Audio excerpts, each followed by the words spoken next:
Hey everyone, this is Jan, and you're watching a little daily indie game dev update for Wednesday, the 26th of August.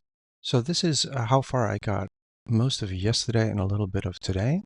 I've decided that I really need to make a push for getting new enemies up and running in my little video game. My video game is a top-down adventure, much in the vein of the original Legend of Zelda, the 8 and 16-bit era, and I already have my character up and running. I have a dialogue system where you can talk to people that you meet.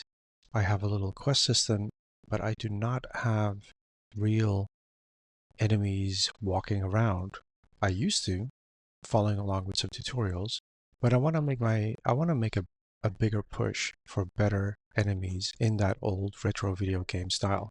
And so I decided yesterday that instead of making a blueprint for this, since I'm working in Unreal Engine 5, I have to have a whole new area, and that's what you're watching right now. I'm building a whole new area using the PaperZD Tilemap system because I need more space. The area I have, I'm happy with as a starting area for teaching the player the basic mechanics of the game.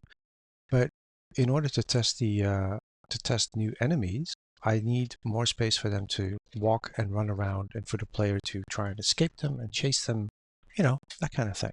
And I think that's what we're doing right here. So I think, if I remember correctly, we got about 3 screens in and even some shadows. I'm going to continue working on some more shadows today. Let's see how far we get, and I'll see you in the next one.